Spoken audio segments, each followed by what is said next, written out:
ನೋಡಿ ಫ್ರೆಂಡ್ಸ್, ಇವತ್ತು ನಮ್ಮ ತೋಟದಲ್ಲಿ ಎಳ್ನೀರು ಕುಯ್ಸ್ದೆ. ಯಾವ ಥರ ಇದ್ದಾವೆ ಅಂತ. ಕೆಲವೊಂದು ನೀಟಾಗಿದ್ದಾವೆ, ಕೆಲವೊಂದು ನೀಟು ಕಜ್ಜಿ ಕಾಣಿಸ್ತದೆ. ಇದ್ರಲ್ಲಿ ಅಷ್ಟಾಗಿ ಕಜ್ಜಿ ಇಲ್ಲ. ನೋಡಿ, ಈ ಥರ ಒಂದು ಕಜ್ಜಿ ಇದ್ದಾವೆ. ಈ ಕಜ್ಜಿ ಇರೋವೆಲ್ಲ ನೋಡಿ, ಇವು ಕಜ್ಜಿ ಎಲ್ಲ ಕಿತ್ತಾಕ್ತಾರೆ. ಇವೆಲ್ಲ ಕೌಂಟಿಂಗ್ ಆಗಲ್ಲ.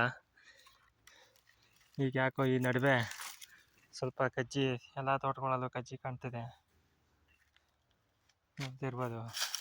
ನೋಡಿ, ಹಿಂಗೆ ನೀಟಾಗಿದ್ದರೆ ಒಂದು ಕಾಯಿನೂ ವೇಸ್ಟ್ ಆಗಲ್ಲ. ಈ ಕಜ್ಜಿ ಇತ್ತು ಅಂದರೆ ಅರ್ಧ ಅವ್ರಿಗೆ, ಅರ್ಧ ನಮಗೆ ವೇಸ್ಟಾಗಿ ಮಾಡ್ತಾರೆ. ಅವು ಕಾಯೋದು ಇಲ್ಲ ಎಳ್ನೀರಾಗೂ ಇರಲ್ಲ, ನನಗೆ ವೇಸ್ಟು.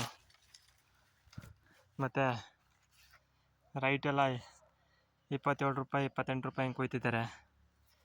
ನಿಮ್ಮ ಕಡೆ ಎಷ್ಟು ಕೊಯ್ತಿದ್ದಾರೆ ಅನ್ನೋದನ್ನು ಹೇಳಿ ನೋಡೋಣ.